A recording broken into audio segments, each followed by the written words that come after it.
camera set up. Getting my camera set up involves me adjusting a box of chalkboard blocks for some reason. I have no idea why. That are on the shelf. Because they're heavy enough to keep my phone at an angle against the edge of the bookshelf. So when I'm setting it up, it's nothing fancy. It's literally just me doing that. But yeah, it's great to be back.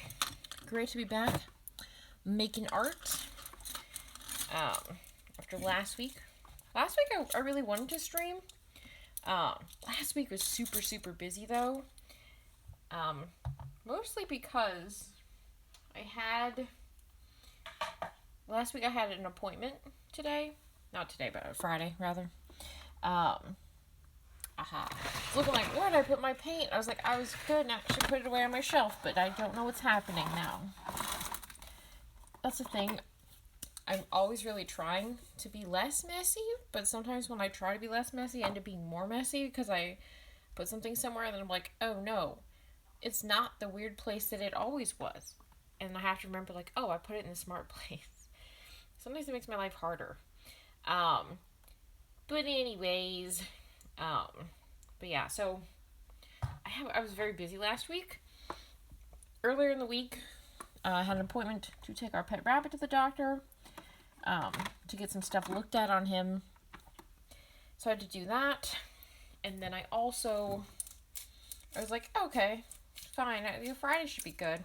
And then I was like, oh no, I have an appointment on Friday. And it was not a big appointment. It was just a follow-up appointment for like the 3-month check-in appointment for my mental health meds to get like my prescription refilled. But it was in the afternoon, and it was right around the time that my stream was going to happen. And at first I was like, I might have time to stream. Maybe I'll just do a shorter stream or stream at a different time. But one of the fun problems I faced last week, aside from me getting into my appointment, was delayed because it was busy at the doctor's office. But another thing is, my car had some car troubles, which started at the end of the week prior.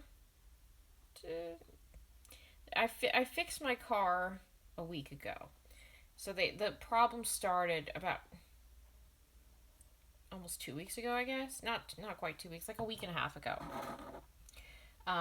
Because I was driving home, and my oil pressure light started flickering.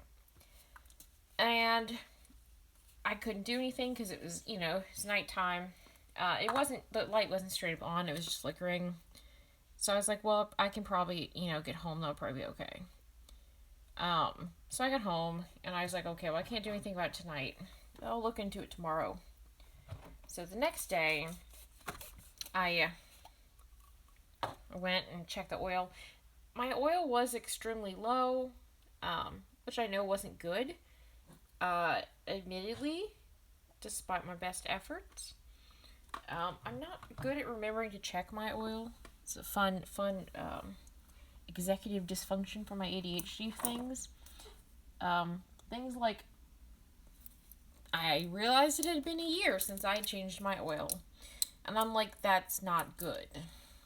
It had also, as far as I remember, been a year since I checked my oil, which is also not good. So when I realized that, I've set up some systems and stuff to make it so that doesn't happen again, but that wasn't my car's only problem.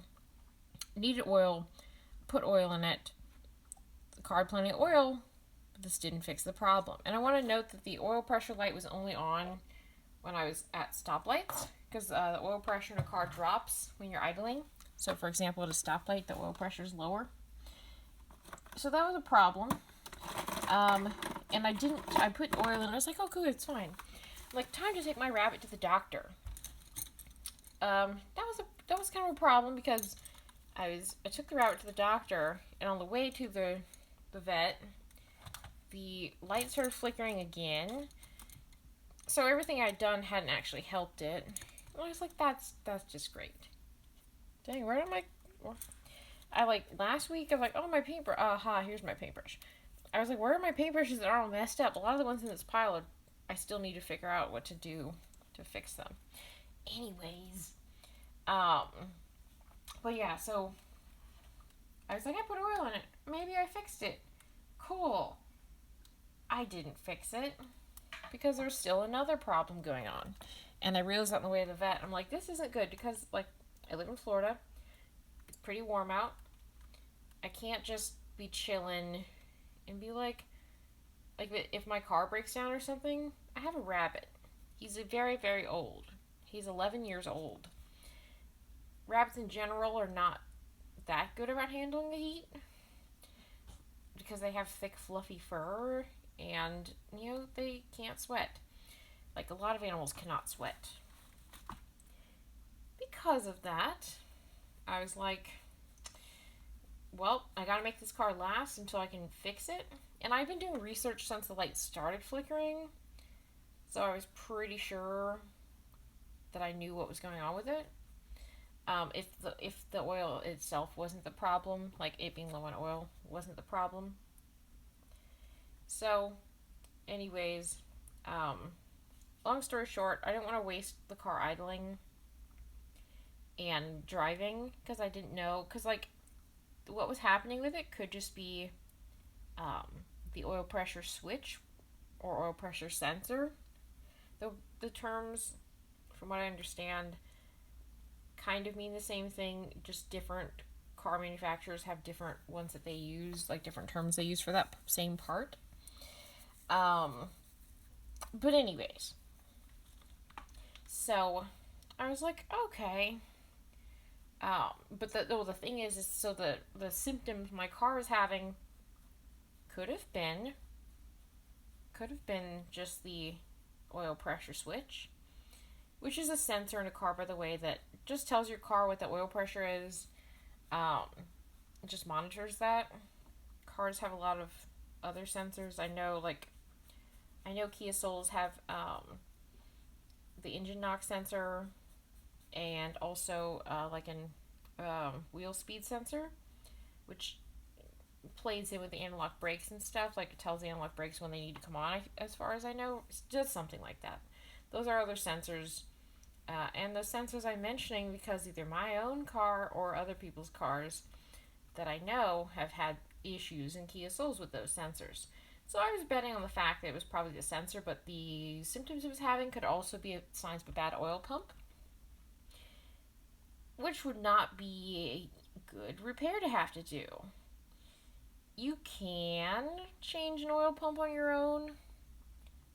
You don't necessarily have to have fancy mechanic equipment, but it's hard because there are a lot of parts you have to remove to get to the oil pump, because it's really wedged in there.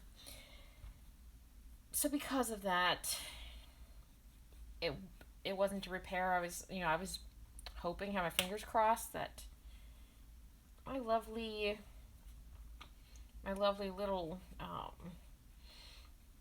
issue was not the result of a bad oil pump, because like getting an oil, because of how much labor is involved and the part itself is expensive.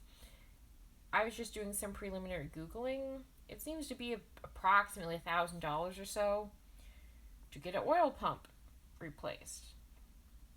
The part itself is about $200 from what I was seeing, so if that came to that, I was going to look into doing it myself, but it would definitely be the most complex car repair that I've done. Like, I could probably do it, but again, it's complex and I'd rather avoid it if I can. But anyways, so I was like, okay, well, the first thing to do, like, I don't want to have to pay to take it to mechanic, and because the oil pressure switch is such a common thing to go out on a car, I was like, I'm going to bet on the fact that it's probably the oil pressure switch. So I'm like, I'm going to buy a switch. There's an auto parts store not far from the vet. So I went there. I got a switch. They had the part in, thankfully. And then there's also a Walmart not far from there, so I walked to both these locations because I didn't want to idle the car and have it break down and not be able to pick up the rabbit from the doctor. and have him be out of his cage for a long time, be stressed and everything. I didn't want that to happen. So I'm like, I'll walk. And I've, to be honest, missed just walking around places. A lot of places I've traveled, I enjoyed just like walking around cities and stuff. Um, I enjoy walking as a means of traveling and also, biking places. Something which eventually I will I'll look into doing more. Like I'll make plans. So like, yeah, I could bike to this place rather than driving. If it's like a close errand of just being more cognizant of things like that because it saves gas, it saves the environment. Gas is not cheap, so it saves me money if I can do that, and also it's fun. And I think there's something satisfying if you are capable of riding a bicycle and going places, by yourself and stuff like that. If you're capable of biking places, by all means, like I think it's a fun way to get around, and I think it's fun to exist out in the world as more of a component of the world rather than separated from the world in your car. And like again, I know not everybody can do that, but for those who can, I do think it is a cool and unique and enjoyable experience. So with all that, so I walked, got my car parts, got some oil because to change the oil pressure switch, you have to take the oil out of the car, um, because it kind of like it plugs one of the holes, really. Um, it's up by the oil filter. So if you try to take it out, I'm assuming, like if there was still oil in the car, if you tried to take it out, I think oil would shoot out the hole and you wouldn't be able to put the new part in. If I'm not mistaken, that's what would happen. So because of that, I'm like, okay, so I had to get oil, and I need to change my oil anyways because it had been a long time since I'd done it. But anyways, so I went and got oil filter, got this part. So I did that, I think I don't really know. Monday, maybe? I think it was Monday. It's Monday or Tuesday. Anyways. And then so last Friday, I had to put this part in my car. Actually, yeah, I don't know. Anyways, I had to put the part in my car because I hadn't had time to do it prior to that. But anyways, so like I did that, and I had to change my oil, and I'd only changed my oil in my car one time, so I had to watch the video again about how to change oil. It worked out okay. Worked out well. There's a few little things that I forgot to do or started forgetting to do, and then I fixed those things. Nothing was, critical or anything that was critical I'd started forgetting to do. I fixed it before it was a problem. I did have a problem that I did screw the drain plug in the oil.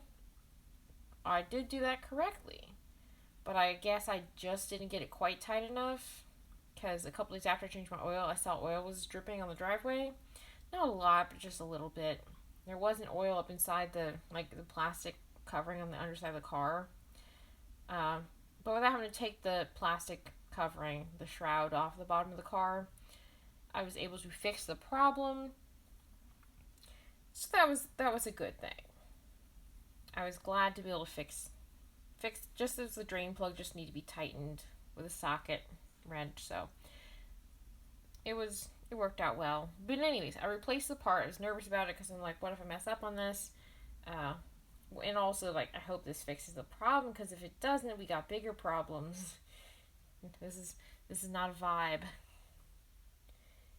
But anyways, but I put the part in. I took my car for a test drive. I drove for about 15 minutes, and I drove back, which was about when the light would start showing up. Like, it wouldn't show up when I first started the car, but after about 15 minutes of driving, it would. Seemed to fix the problem. So I went to work the next day. Problem was still fixed, and I have not seen the oil pressure light since. So I'm really grateful. It seems as though I fixed the problem. which is really satisfying. Like, again, I know not everybody can fix a car.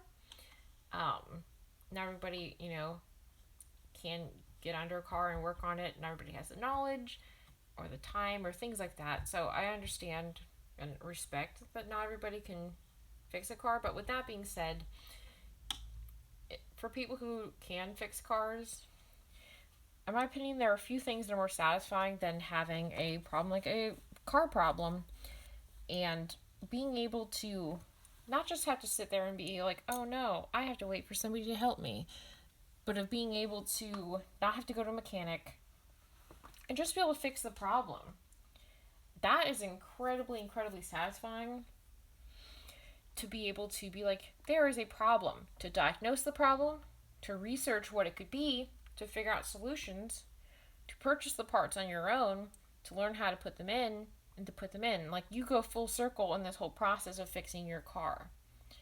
From figuring out what's wrong, or sometimes you can't figure out what's wrong, you take it, get it diagnosed, but like they plug the diagnostic tool into the car. But the thing is, like, it's a really cool feeling. Like, my car was broken. I didn't have to take it somewhere. I was able to fix it on my own. Like, I had to get a part maybe. But beyond that, I was able to fix it on my own. That's incredibly satisfying. And it gives you a really nice feeling of self-sufficiency to be able to do that, which is why it's so satisfying. So, because of that, it makes it nice, very much so, to be able to do that. Oops, now I get paint on that paintbrush. So it was very fun fixing it and having it be the correct solution. Because here's the thing. The part that I put into the car was like $17. The cost of getting it repaired, according to I didn't really do that much research on it. So, this is greasy. Yeah. Anyways, gross. I picked up a cup because I was going to mix some paint, but then it was greasy and it's not a vibe. Anyways, I'll use this. Anyway, so the cost of getting it repaired from just preliminary, like, how much would it cost to get the oil pressure switch replaced? It seemed to be about $120, which means that I saved $100 on this repair. That's not a small discount. I saved a lot of money by being able to do this myself, so it was very satisfying. Also, from that standpoint of not having to pay quite as much, and I'm lucky and grateful that I have the skill and knowledge, because my dad and I always worked on cars and stuff when I was growing up. We had a lot of old kind of fixer-upper type cars because we didn't have a lot of money. So, because of that, it made it difficult. I'm just mixing up a different skin color because, like, I think the one I picked is a little darker than I wanted. I want a little bit lighter brown. Because the character I'm painting, Dimitri Mendoza, is canonically Filipino. And I painted it, and the paint looked different. It looked lighter when it was in the paint cup. But now it's a little not the color I wanted. It's a little darker than the reference image I had for a skin tone. So I'm making... That was the color I wanted. Cool. Anyways, like a slightly lighter brown. Because I have a reference image. And I was looking at it just a few minutes ago, and I was like, cool, but also the color when it dried was darker than it looked in the paint cup. And now it doesn't look the way that I think it should. But anyways. So, but yeah, it was a lot of fun fixing my car. It saved me a lot of money to be able to do so. So I'm really grateful for that. And it seemed to fix the problem. And it didn't involve me having to go to the mechanic. And it's another thing that I can be like, I've changed the sensor. Because I will say, like, as far as car repairs go, hello, Cecil. Thank you for joining the stream. As far as car repairs go, sensors are pretty easy to repair. They're usually, in my opinion, pretty expensive if you get them fixed at a mechanic. Especially considering once you get to the sensor, replacing a lot of sensors, or at least the Kia Soul ones, seems to really just be, you maybe have to undo one thing, like a bolt or something, and then you unplug it and you plug it back in. That seems to be all there is to it. So, I know a lot of mechanic shops have a minimum fee for a repair, but it's nice to be able to avoid that. And, be able to, it's a fun thing to be like, this is my car. I am capable of fixing my car. Because it's any skill that gives you, self-sufficiency in a way that you're able to enjoy it, which means different things for everybody. But self-sufficiency and being able to be like, I had a problem and I fixed it. Even if that solution does involve other people, you still figure out how to fix the problem. You said this problem requires other people to help me. Solving problems in general is just satisfying. That's the main point. It's satisfying to be able to have a problem and be like, I didn't know what I was going to do about this, but then I learned this. Because, most problem solving does involve other people in some capacity. For example, I didn't diagnose the oil pressure switch as being the problem in my car on my own. It was through much internet research and going on Reddit and things like that I was able to be like, yeah, this is probably what the problem is, and this is how I should solve it. Because my dad was like, I bet it's the oil pump, and I'm like, no, it may not be the oil pump. So yeah. Dimitri, hi Casper. I love you too. I know you probably can't hear me, but for the record, I'm saying it anyways. But yeah, Dimitri. But yeah, I'm liking this updated skin tone color that I have mixed a lot better because it's more accurate to the reference image. I want to get all those things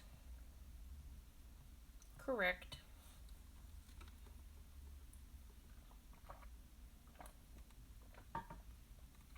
I'm going to make sure I hydrate today because I've been pretty hydrated the past couple of days. But today was one of those days where I got distracted by many things, and I don't think I drank as much water as I should. I've just drank some water now. I have a glass of water in here. I plan on consuming my glass of water during the stream. So, I will be hydrated. I just didn't start out hydrated. Because another fun ADHD thing is forgetting to drink water and sometimes forgetting to eat.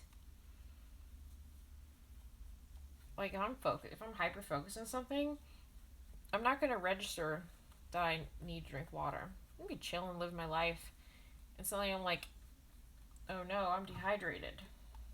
That's why I always try to explain to people who do not have ADHD, like, it's not that I wasn't trying to drink water, it's like I literally didn't think about it. Didn't register that I was thirsty.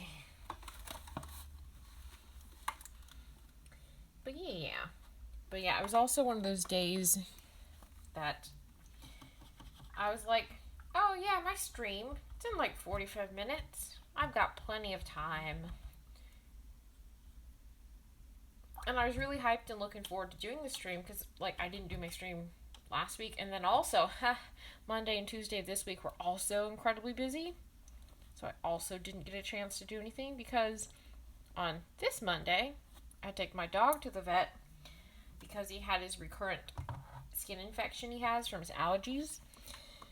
He got that, and he had to go to the doctor because his skin was getting pretty bad. So I took him to the doctor on Monday, and then on Tuesday, I had another medical appointment for myself, which ended up being when I got my first COVID vaccination. I was at the health department anyways, and the lady there was like, "You want your COVID vaccination?" And I was like, "Really?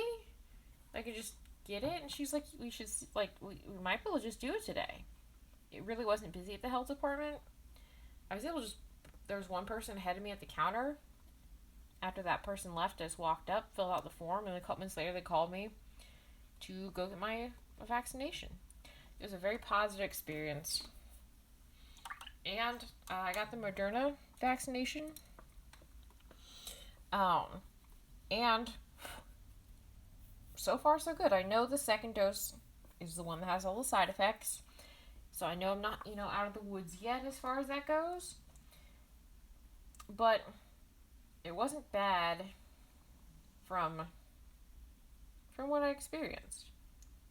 That's the thing about my body, and again, I may totally eat my words when I get the second dose, but my body will be weird about things you wouldn't expect it to be weird about. It will be very chill about things you would think it would be weird about, though, because my body is weird. I mean, many things when I say that. The thing is that I'll sit there,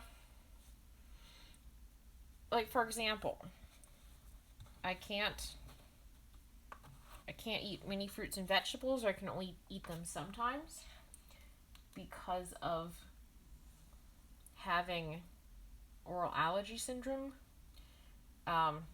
which basically means certain enzymes in certain, like, especially fresh fruits and vegetables, certain enzymes in them my body thinks are pollen. Like, here's the thing, like, oral allergy syndrome, you're actually allergic to a type of pollen or some kind of plant or something like that. You're not actually allergic to the fruits and vegetables. But when you eat certain fruits or vegetables, your body gets confused, thinks it's eating the pollen that it's allergic to because it has similar enough enzymes in it. And there's different things you could be allergic to that correspond to different pollens that you're allergic to that are known to have similar enzymes. Like if you're allergic to melons and other certain things in that family, like cucumbers, I think also. Then you can have allergies when you eat those type of things. So your body basically is just being dumbass and like, oh, I ate a tomato. But like you were like, I ate a tomato, and your body's like, no, you didn't. You just ate ragweed. I'm like, no, that's not how it works. And your body's like, yep, ate the ragweed. I'm like, no, I'm having this allergic reaction to the tomato. I can never have fresh pineapple because I always react to it. I can usually have really cooked pineapple, like canned pineapple. Enzymes are very dead in canned pineapple. So I can have canned pineapple. I just can never have fresh pineapple.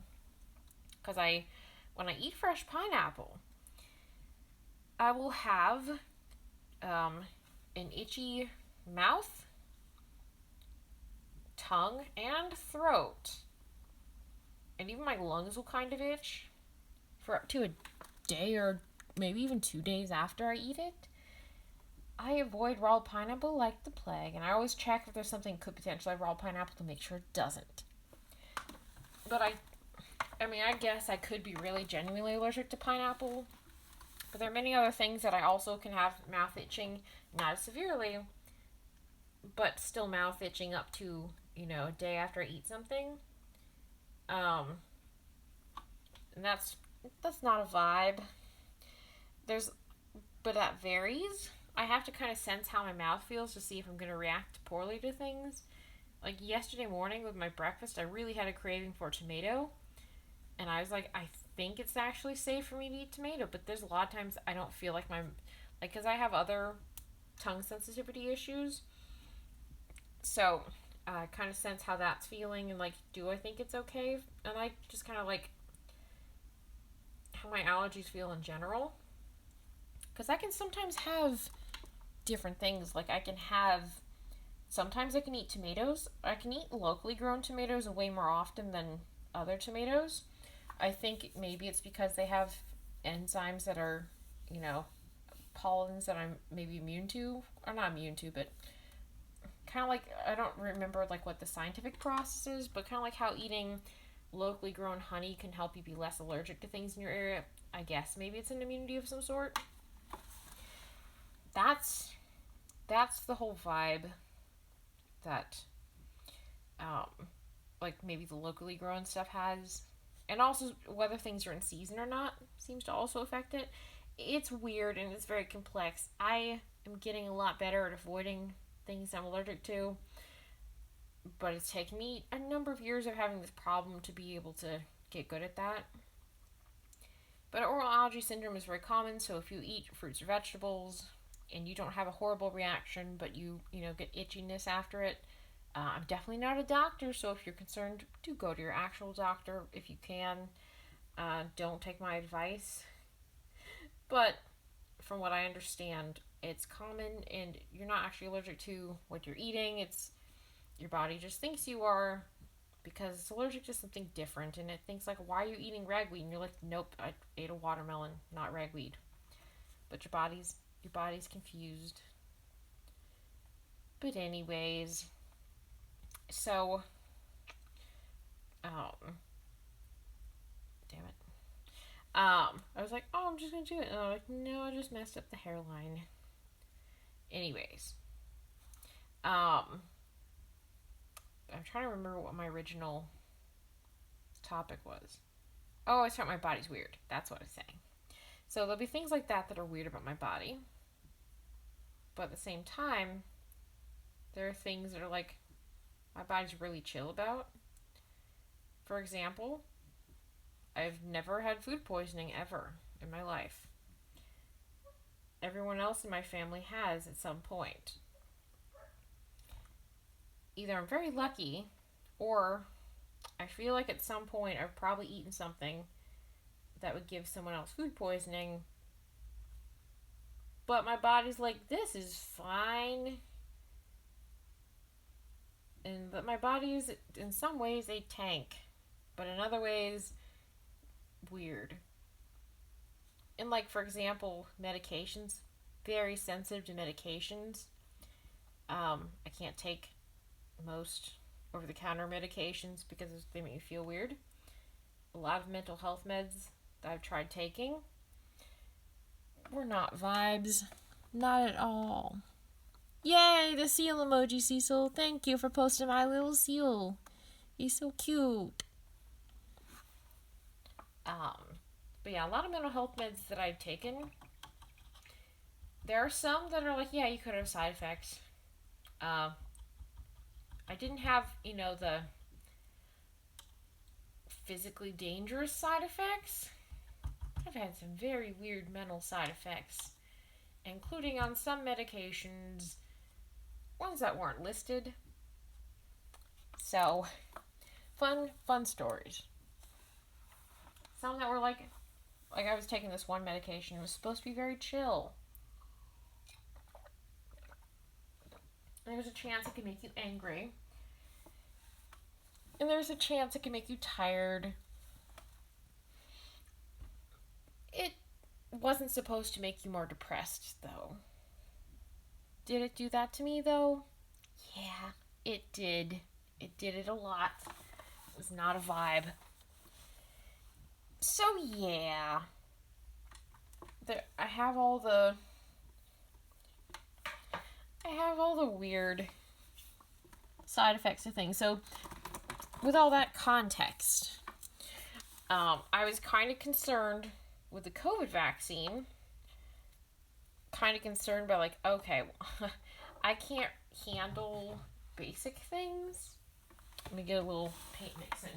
I realize I actually have something I can mix paint on. Anyways, I was kind of concerned getting my COVID vaccine because I'm like, okay, so my body is very weird about certain things. What if it really hates the COVID vaccine? But I was surprised because the first day I had the vaccine, my arm hurt a little bit. My arm, I don't think, hurt any more than when I got my hepatitis A vaccination.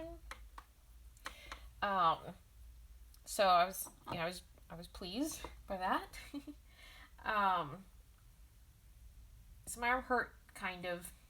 I may or may not have had a fever. I don't know. I was sweating randomly, but my body does that sometimes anyways. And I never, found a reason for why I just randomly am sweating. It's probably hormones or something. So I was randomly sweating. Might have had a fever. Nobody knows. And I was kind of tired. And day 2, my arm did hurt. Still, it hurt less. Because by the time I went to bed on day 1, my arm hurt decently, but it still was no worse than the hepatitis A vaccination, for me at least. It only hurt when I moved it certain ways, really. So, haha. I want to say I love when I mix up a color and it's perfect. You can't really see it that well with the lighting. It's kind of a pale grayish sky blue. That's what I was going for. Anyways, but the thing is that,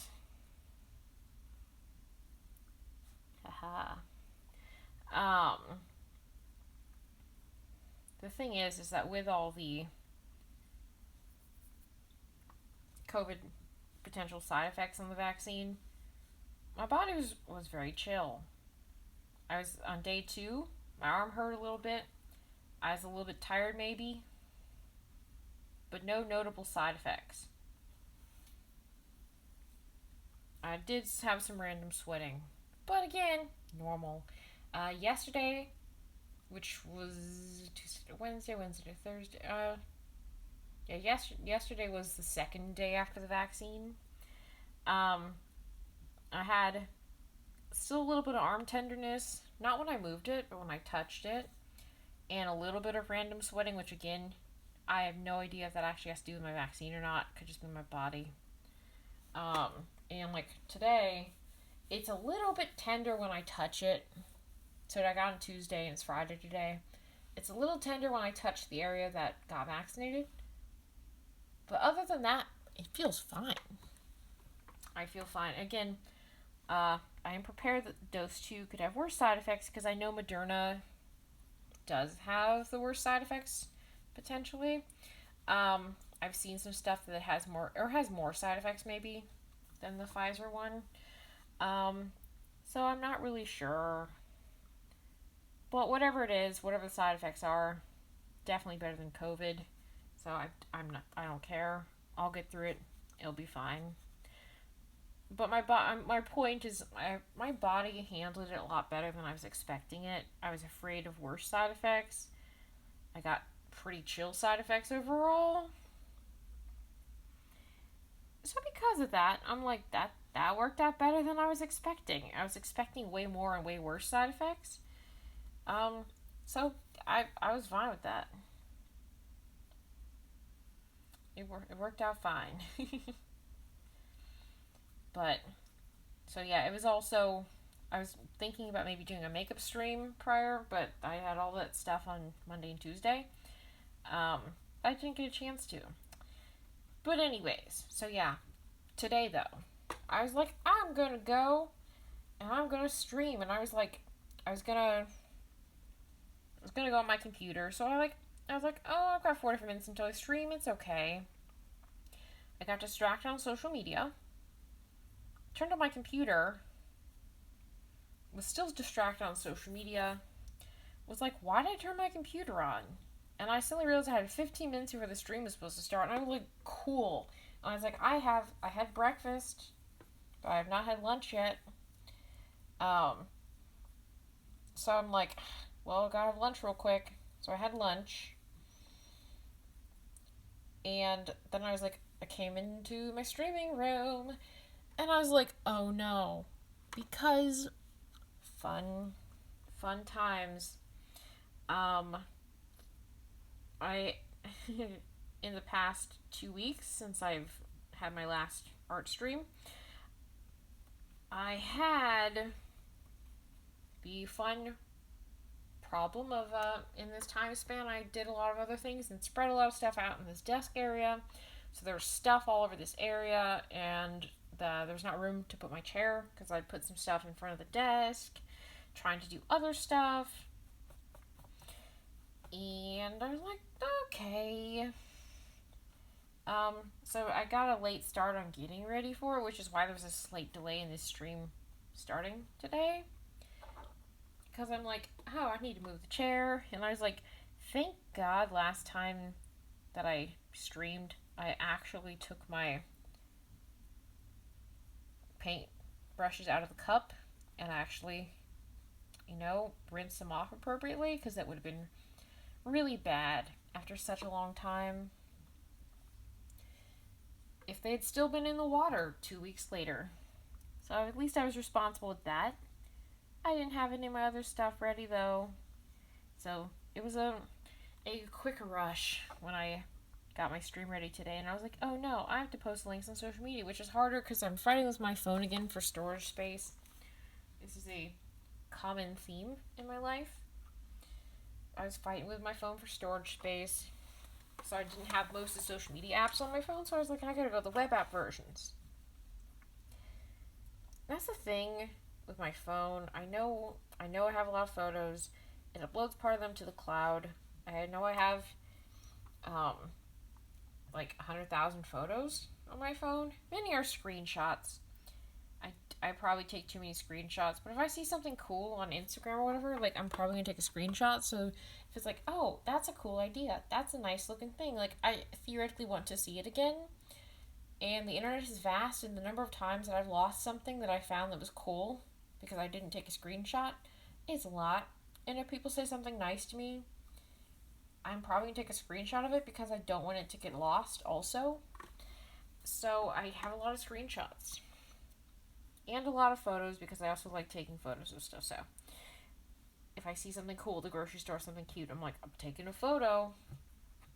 This is good and fine and everything until your phone runs out of space. It's all fun and games until your phone runs out of space.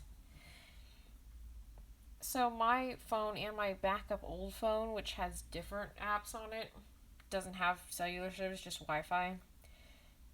And it has a really cracked screen, so it's not the biggest vibe that ever vibed. But anyways, with either of those,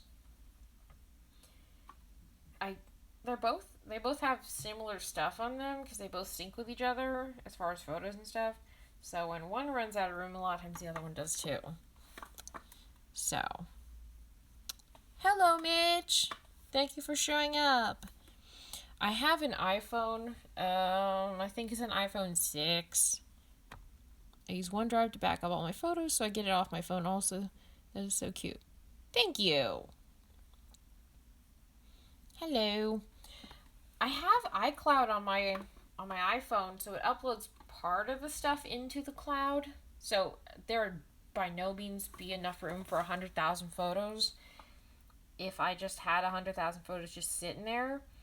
But it leaves like the thumbnail and maybe part of the file on the phone. Because I have 100,000 photos, it takes up about 14 gigabytes. My phone has 32 gigabytes of storage space. So, between all of that,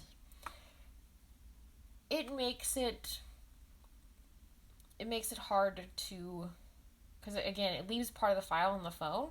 It saves space, but it doesn't prevent the space. So what I have to do, I have like an external hard drive. So what I do is I go on my laptop and then download chunks of photos at a time. But bummer, it only can download 1,000 items at one time. That's only how many iCloud will let me download in one batch. And it can take a while because my computer is also old and slow. So to download that, like my internet's fast, my computer is slow. So it can take a bit to download chunks of things, and it also doesn't let me sort photos from oldest to newest. You have to manually scroll through 100,000 items of photos if I want to get to the back of them, which is not a vibe. Oof is right. It's not a vibe because I'd much rather download and delete off my phone old stuff that I don't need as much. Like, I want to keep it, but I don't need it on my phone. Because I think it's like a whole terabyte external hard drive that my dad got me for Christmas a couple years ago, and it still has a bunch of space on it. So I download the stuff onto my computer and then have to offload it onto the external hard drive periodically so it doesn't clog up my computer hard drive. It's a big process, and it'd be really nice if the phone could just, like, after a certain amount of time, upload the complete file to iCloud and just tell you, like, if you want to see these other older photos, go into iCloud. Or only download them. Like, maybe you could just have it, like, they're not stored locally, and you can see just the thumbnail to see what it was. Kind of like if you were in the OneDrive app, for example. When you're scrolling through it, it doesn't have all those things downloaded on your phone. They're all in the cloud. You're just viewing them externally in the app, like seeing what you have in the cloud. And I wish iCloud was more like that.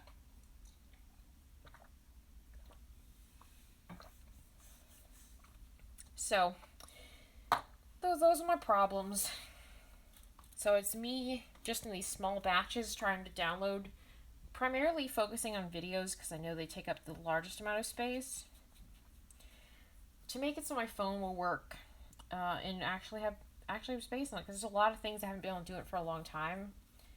Even just like having a normal amount of apps. And I know the photos are a big problem. I'm also like, I would like to know why the internet app on my phone takes up so much space. It takes up like an entire gigabyte. And I don't know if that's because I have a bunch of tabs open. I don't see how my bookmarks can take up that much space, or my reading list. But maybe they do. I don't know how all this stuff is stored. Yeah. OneDrive is good, and I do actually have OneDrive, Mitch. OneDrive is what I have. I have OneDrive on my external hard drive, and I put a lot of stuff in that so that I have it both on a hard drive, theoretically, and also in the OneDrive. I had to put the OneDrive on there because OneDrive on my computer, for some reason, stored all the stuff locally on the computer, but just also uploaded it to OneDrive, but it was still on my computer. So I keep dumping stuff in OneDrive on my laptop, which would be great and everything. But my computer has almost a 300 gigabyte hard drive. And it was always like, it got down to like 6 gigabytes left at one point, because OneDrive, for some reason, was uploading stuff to the cloud, but keeping the files local anyways. And eventually I'm like, okay, I'm putting OneDrive on the hard drive because there's space for it there. It's going to live there now.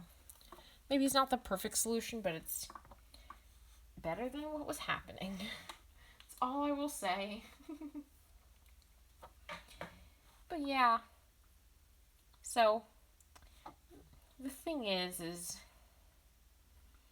with all my fun computer stuff, it very much still is the me trying to put out fires kind of thing. Like, my phone storage has this problem. Gotta do something to fix it real quick. But yeah, my internet app, I'm gonna look into why that takes up so much space. I do know that my old text messages take up a good deal of space on my phone. That's a thing, though. On an Apple phone, you can't just download like a history of your text messages. You have to do a backup on your phone, and then you have to get a third-party app to read the file of your text messages, which doesn't make any sense to me. I don't want to download the file of text messages and never be able to like read them again, and I don't want to delete them because like there's conversations I deleted from people I don't talk to anymore, but also a lot of it's like I'm always afraid of deleting stuff and then wishing I had it again. Um, like if something happened to the person that sent it to me, or even just like if I wanted to, like, there was a really funny conversation. Somebody told me something cool. And if I, like, delete it, then I won't be able to see it again.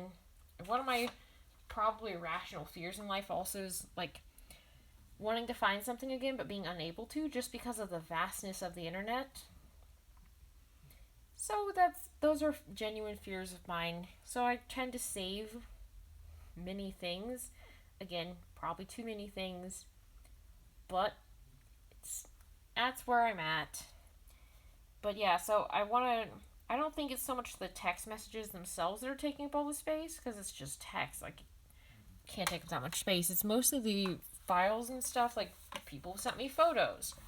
But the thing is, it's like some of those photos I have saved on my phone, but also some of them are only in text messages. So if I want to save them, I need to save them.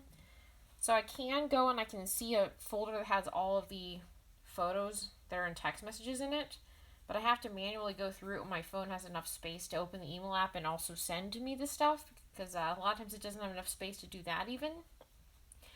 Then I can save the files onto my phone, and then it can put them in the iCloud, but it doesn't put any of the old messages in iCloud, which I think is weird, but I've never seen a way to make it do that. So it's just me fighting, like, oh yeah, what am I doing with this phone storage? But if I can clear up that can clear up about 2 gigabytes. So if I can get rid of all the old photos and stuff in the text messages, like the text messages will remain, but I can see the folder of just the photos and stuff and then save them and then delete them from it. Because again, while they're in the messages, they're not in iCloud. But if I save them locally on my phone, then it does upload them to iCloud. So they take up less space. Oops. Ouch. If you should try it again on the laptop. My laptop is actually a Windows. Like, I have a hodgepodge of different computers. There is supposed to be a command when you right click on the free up space, but I operate PC and Android, so I'm unsure how to work with iPhone. Yeah, we do have an old Apple laptop. It's very old. It's probably at least like 12 years old or so. Like my dad has a newer one, but it's a little bit harder to use. So free up space. Okay, cool. I'll have to see if there's an option like that. With my phone, like if I'm not using an app, I do try to upload the apps to the cloud, which can save a lot of space. So, it's me trying to come up with better solutions. And again, I want to see why the internet takes up an entire gigabyte of storage space. I know my biggest problem is photos, but like, I do have a lot of tabs open. I have a lot on my reading list, but I would like to know, like, where is all this, like, what's actually the biggest storage vampire in this whole thing other than the photos? Like, text message, like, if I could, even without clearing up photos, clearing up text messages and figuring out what is happening with the Safari internet app, if I can do those things, I could save like 3 gigabytes. But the problem with my phone is, like, I know it's because I keep saving stuff on it, but I like free up space and like, cool, I can have apps again. And suddenly my phone's like, no. At some point it runs out of space again. I'm just like, I just want to figure out a good solution. Because like, I have many cloud storage apps. Like, I don't have a problem paying for those things. Like, I have Google Drive. I stopped using that as my primary storage thing for my phone because the app on the phone was very clunky. The app was very slow. It wasn't very user-friendly. And again, another project that fits into the projects that I have never finished and theoretically probably will never finish. I would ideally like to have my photos organized at some point in vague categories. I usually go overboard with categorization. I'm like, oh, this would be cool. Awesome, I could do this. And have a bunch of like subfolders and stuff, and then it takes forever to organize. And then I love the idea of that, but in reality, it doesn't work out so smoothly. It's not usually as much of a vibe as I think it will be. Um, but ideally, having vague categories like this is something I wanted to, this is art that I like. Here are photos I've taken in the world. Here are pictures of my friends. Here are pictures of my family. It would be nice to do something like that, ideally, to organize the photos. But that's a problem to solve when I actually have storage freed up on different things, so I'm not fighting with that or have a good solution for that, and I can focus my energies on solving other problems like that. Yeah, it still is an annoying problem to deal with. I miss the days like when I first got my phone. I had like so much space, and I was like, oh, this is great. I know this is how hard drives work because I know they have a certain number of slots with a certain number of RAM cards and things like that. But I do kind of think it's a bummer when you buy something that's supposed to be 32 gigabyte phone and you have several gigabytes of that is the hardware, I mean, not the hardware, the software that comes on the phone. I'm like, technically, yeah, it is a 32 gigabyte phone. But if you're only giving me 30 gigabytes to start with, like, I know software changes over time. So maybe you start off with a 30, with like 32 gigabytes of space. And then maybe after that, the software, like with an update, gets bigger. But it'd be nice if they advertised like, no, you are only going to start off with 30 gigabytes of storage because the software takes up space. Well, that's probably a petty issue to have with them, but it still bums me out.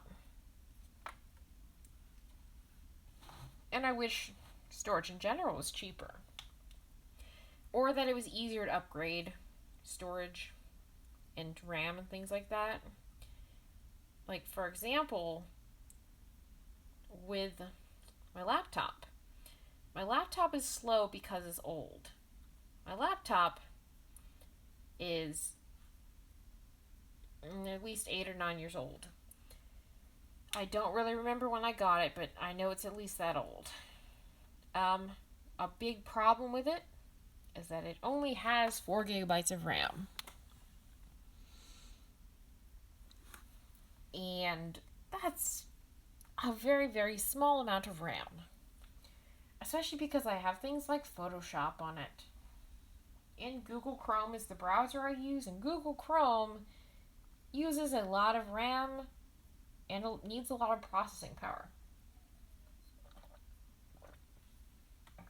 So my computer all the time, if I get into Task Manager, a lot of times my computer is maxed out or almost maxed out on CPU and memory. Yeah, it's a real issue. The micro SD cards corrupt ever so long without warranty. Exactly. Micro SD cards do suck sometimes. I've had several of them break. And that wasn't a vibe. I think with one of them I was able to recover the information on it, but I think at least once there was a time that I couldn't, so it was really a bummer. It's a good life for a laptop. Yeah, it is. Especially because it wasn't an expensive laptop. I think my dad, because it was like a Christmas present, I think he paid like $250 or something. It was less than $300. And it's lasted. I've used it for a lot of things. I've edited videos on it. I've recorded music. I've done a lot of things with it, which is like, I'm still going to keep it around, but I am looking into, and I've been asking around to see if anybody that I know has any like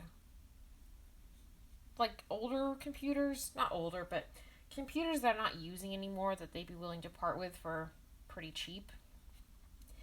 Because it's not quite my budget, but I'd ideally like to pay about 200 or something to get a probably not a laptop, because I know laptops are inherently more expensive. I already have a monitor, but I just need the CPU because I do want to start streaming games, but I can't stream games with my computer. The first time I tried to do an art stream with my laptop, I spent a long time downloading OBS and stuff from Twitch, and all I wanted to do was I have a webcam. It's a really basic webcam. I just wanted to plug my webcam in and have it, like, I was going to have a webcam. Actually, where is it? Can you see it? Just this really basic webcam you can see at the top of the screen. Plug the webcam in, USB webcam. It's like a $20 or $30 webcam. It's not fancy. And after I finally got to show up, and I was like, cool, the webcam was working, OBS was working, it was all connected to my Twitch account. I was like, this is great. And then I started my stream, and even just trying to use the webcam, my computer streaming did not work. People reported the fact, they're like, it says your stream is playing, but I can't see or hear anything. And I'm like, that's great. So then I had to, like, what I'm doing now this is literally just my cell phone propped up against some stuff, streaming. But yeah, my computer couldn't do it with just a basic webcam.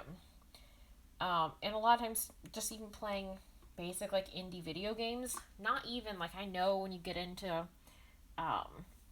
like, all the different games that people play live online in groups, I know a lot of those, because you're playing with live in real time with people from all over the world, you have to have a really good computer. I have not even tried doing anything like that. Just even basic downloaded from Steam games that are indie games that are not particularly complex, that don't even have constant graphics or anything. The lag is really, really bad. They're playable sometimes, but definitely not streamable, because they would suck to watch on a stream the way they are. Like, I can play them and I'll tolerate it. They would suck to play on a stream, from the viewer standpoint. But also, my computer could barely handle playing the game without streaming, so it couldn't handle streaming too. Even just playing things like old arcade games that I've downloaded from Steam, or even things like Ace Attorney. I've tried playing Ace Attorney. It's very slow. It has kind of an annoying level of lag just in general, and anytime it changes scenes, it freezes up sometimes for about 30 seconds as it thinks. And then it works a little bit better once it loads that. But sometimes I think it's locked up, and I'm like, nope, it's not locked up, it's just very slow. So it's not a vibe. Yeah. Photoshop will eat the RAM like a single cookie. So, yeah, I usually have Photoshop on my open up on my computer, which I know, like, sometimes when I need my computer to be a bit faster, I do shut Photoshop. But unless I'm rebooting my whole computer, I try to avoid shutting Photoshop down, because it takes a long time to open. Especially because my computer is so slow, it takes even longer to open. I'm like, this is not a vibe. I don't want to have to wait like 5 minutes every time I need to do something in Photoshop for it to open again. It's just not what I want to do. You get the same one. Yeah. That's cool. Oh, the same webcam? It's so cool. Like, it seems like a nice webcam if that's what we're talking about. I haven't got to use it yet because of my computer. So yeah, right now I'm looking into, because again, I'm not going to probably get a laptop that has that much RAM, but my dad, for his work, got just the CPU for like, I think like $200 or something. He has 16 gigs of RAM. He's got, I forgot what kind of processor he has, but it's a pretty good processor. So I'm looking into maybe getting something like that, unless somebody has something they're willing to give me for cheaper. But again, like that's probably what it'll end up being, is me just buying something like that. Um, but I just really want to be able to stream games, and it's not my internet that's a problem in any of this. Okay, cool. Awesome, same webcam. Cool, good.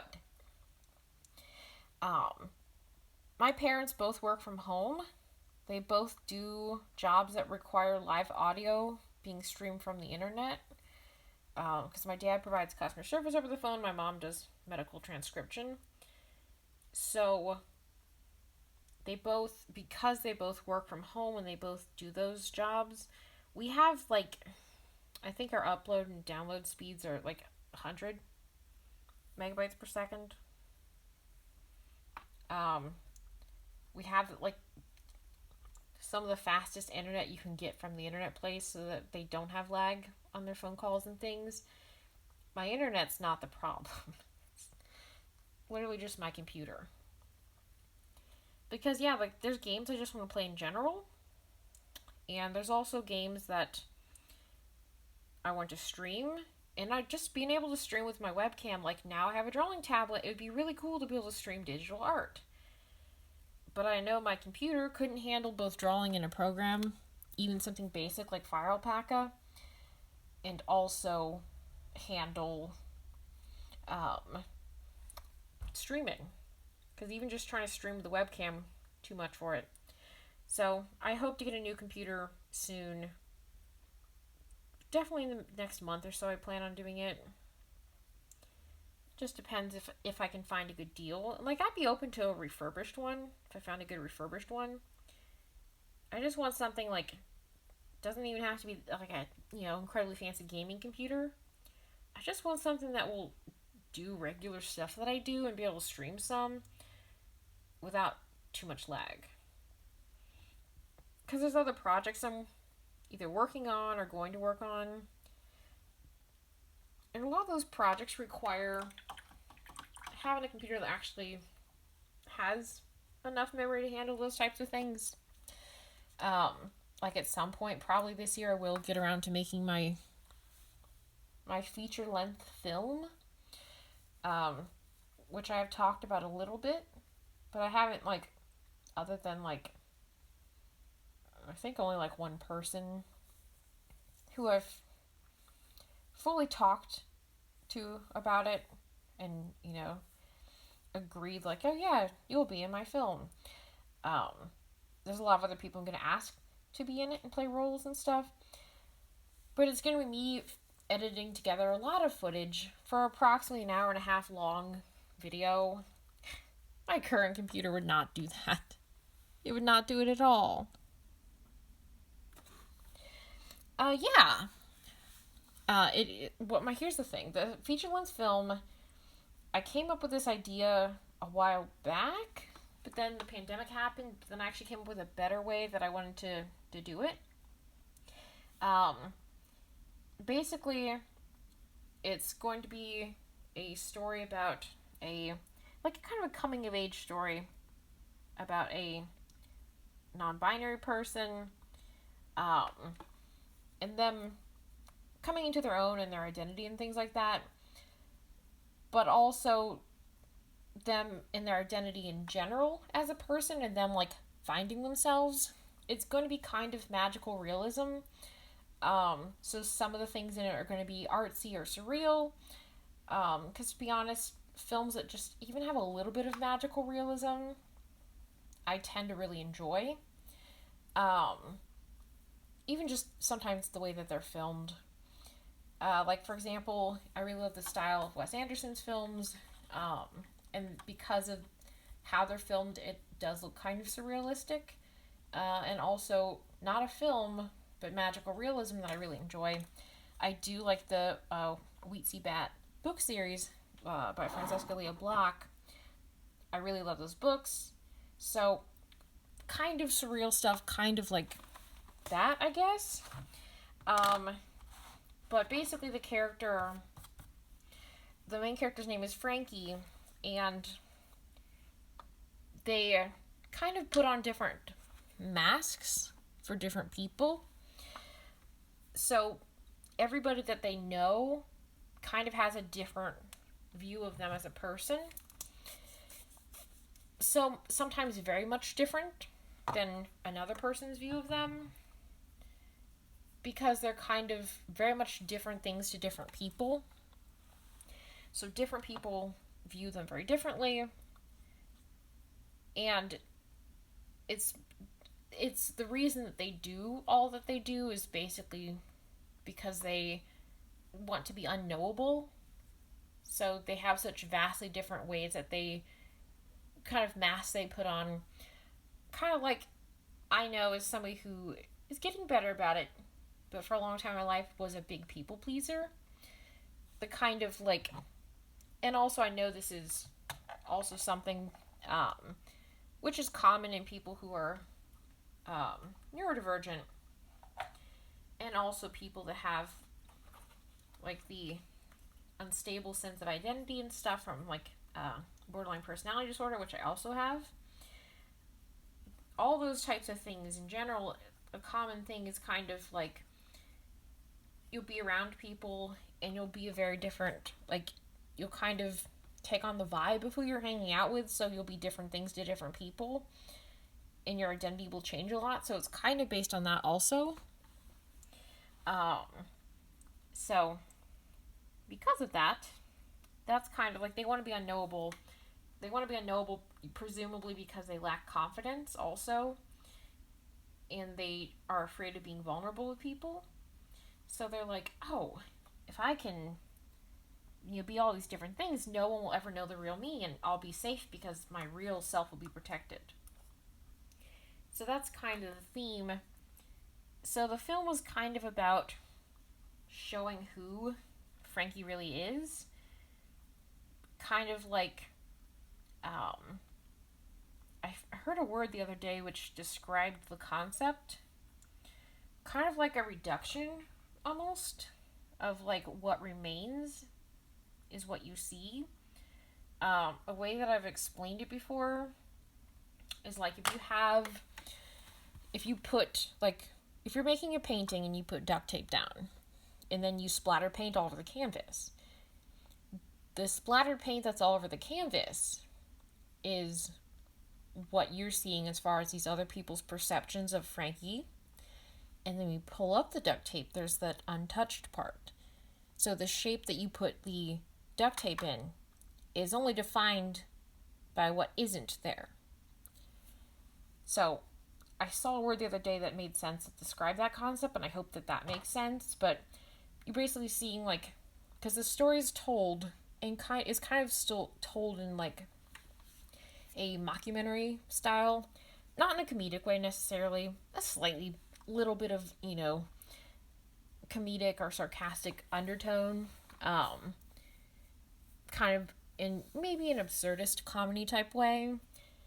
But the story's gonna be told through kind of little interview style clips with the other people that Frankie knows, of the other people telling stories about Frankie, and saying like, oh yeah, Frankie did this, and you're gonna hear all these stories about Frankie, and like different, very much different people being like, yeah, Frankie did this, and somebody else being like, Frankie did this. So they're also kind of legendary in that sense. All these people are telling these stories, but they're also still unknowable. And everybody thinks that their version of Frankie they see is the real version. And there's only one person who knows who Frankie actually is, and it's Frankie's best friend, who is confident and things like that. So the whole film is about Frankie kind of figuring out who they are, and you're learning who Frankie is in the same time by seeing, because it will be the interview style clips with other people who are the friends of Frankie or other people they interact with, and you'll see that interspaced with clips of Frankie doing their own thing. So you're kind of seeing both sides at the same time of other people's perceptions of Frankie, and then also who Frankie really is, like their actual vulnerable self. And the story in general is just kind of a coming of age story of them coming into it and becoming confident enough to not feel like they have to, present so differently to everybody they interact with, but to be able to see what parts of them they, want to keep and what parts they want to discard, and to have the confidence to, be able to be what they actually are, whether that means still keeping up some of these facades for people, then that might be what it means. But really, it's really about them building their confidence and, like, ultimately learning that it's okay to let people know you and that it's okay to be vulnerable. That's kind of the moral of the story, but it will be told through interview style clips with people that Frankie knows, and then also Frankie, and I will be playing Frankie, and there will be many roles for people to play, friends and coworkers and things like that of Frankie. Kicks diary under bed. No idea what you're talking about. I would also have to kick my diary under my bed too. Of course I have no idea about any of that. That's not why I'm making a film based on those things, because I have no personal experience in that. Thank you. I'm glad that you like how I described it. Like, I can picture that concept in my head. So it's like trying to put it into words, though. Like, I can picture an image. I could draw a picture of it. So a couple weeks ago, I was trying to describe it to somebody, and I was like, okay, here we go. I'm going to try to explain this vision I have for this film. But yeah, and one thing cool about it is that, most likely, now people are getting vaccinated and stuff. Some scenes may be filmed with actors that live locally, like in the Tampa area. Some scenes will probably be filmed in real life if possible, like with different actors being there. But one thing I'm excited about is the fact that a lot of it will be self-taped. So I will work with the actors once I have selected them, and help them kind of, like, I'll probably have a vision for their character. If it, like, depending on what I know of the person and how much I know of their, story and character coming up with abilities, there are some actors who will work with me on creating their characters. Like, I'll be like, what kind of character do you want to play? If it's somebody I know is good at coming up with characters, then I'll do that. And it's not like if someone isn't chosen to come up with their character, it's not that they're not good at coming up with characters. It may also be that from what I know of their acting, I have a role in mind, and I think that they'd be perfect for it. And also, depending on the comfort level of the actors involved, they will have a combination of script and improv. If there's somebody who's comfortable with improv, by all means, I will let them improv. If there's somebody who's, like, they'll improv within parameters of, like, this is your character. This is what I want your character to say. Like, the gist of what they're supposed to say. And then the actor can figure out at that point if they're comfortable with improv and I'm comfortable with my knowledge of their improv, they can improv that bit. And if they're not comfortable with improv, I can write them a script. So it's something that even people from different parts of the country can participate in. Because I have some actors I'd love to include, but they don't live locally. So people have the opportunity to do that, and I'll direct them from afar if it comes down to those types of things. But I wanted to make a feature-length film for a long time, and I'm a fan of artistic films that kind of have that vibe that I'm going for. Films that mostly make sense, but are also artistic at the same time. That's the type of film that I very much enjoy, mostly because they have a very strong aesthetic. I like films that have a strong aesthetic. Regardless of what that aesthetic is or how artsy it is, just having a strong aesthetic, if I like that aesthetic, I'm going to be hyped. It's somebody that you like, okay, this filmmaker clearly had a clear vision for this. That's enjoyable. But yeah, it's going to be a fun project. Kind of like when I make my assemblage zine. That's a collaborative project, and back a long time ago I didn't really collaborate with that many people. Mostly because I was nervous about collaborating with people. For a long time, I did not know very many people to collaborate with. That was obviously a problem because if I don't know people to collaborate with, like, who would I even invite? And also because I'd, this whole time of me as a teenager, not having any friends or, like, really knowing anybody, I also had gotten in the habit of only making my projects on my own. Every project I did every single role, which is great and everything. I know many, many different creative capability things, and I know like how to record music and how to mix music and all different types of things like that. But also I've learned, especially now that I know so many awesome creative people, it's so much fun to collaborate with people on projects. Like, for example, when I did Assemblage Zine and it was all just my stuff in it, like, cool, great, I made some cool stuff for it. But it really, really improved when I started inviting other people, like, hey, I like this thing you did. Or do you want to make something for this zine? Got so much better once I did that. So, because of that, I am now a fan of projects that do require collaboration. I have the confidence to reach out and be like, hey, people, you want to be part of this? I'm comfortable with my project management skills to be able to be like, yeah, this is what I want to do. This is how we're going to achieve it. I'm comfortable with all those different aspects of it, and also like finding people and have the confidence to reach out to people and be like, your stuff's cool. Would you be interested in this? So because I know so many people now who can do stuff and do so many cool creative things, I have this huge pool now of people like that I would love to include in projects of mine. So like Assemblage Zine is one outlet of that, of me being like, hey, I can make something I was, making for a long time better by including a lot of people in it. And it's also fun because it's always really nice to, with friends of mine, be able to give them cool opportunities for stuff and be able to be like, your stuff's cool. Like, it's a nice tangible way of showing that you do appreciate their skill at what they do, by just being able to be like, hey, people, look at this cool thing. And, like, it's a friend of mine, be able to reach out to them and be like, hey, you make cool such and such thing. Would you be interested in being part of this project?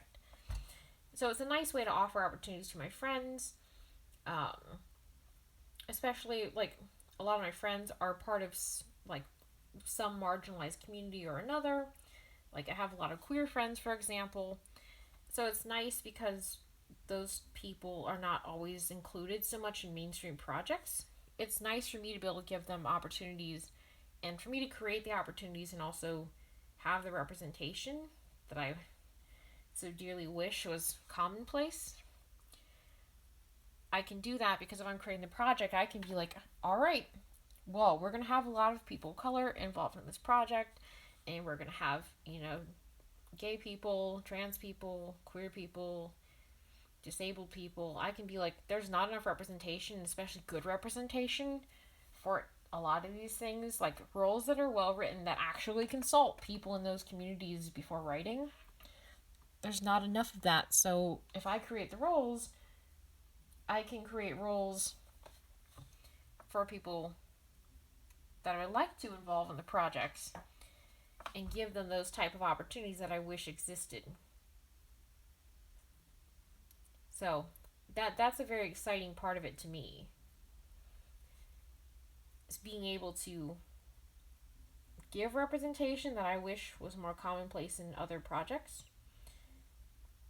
And also to be able to help my friends and stuff. And also there's a lot of cool people in the industry that I would love to involve in stuff because I would love to collaborate with them and to help boost their stuff in any way I can. So if it's putting them in a project of mine,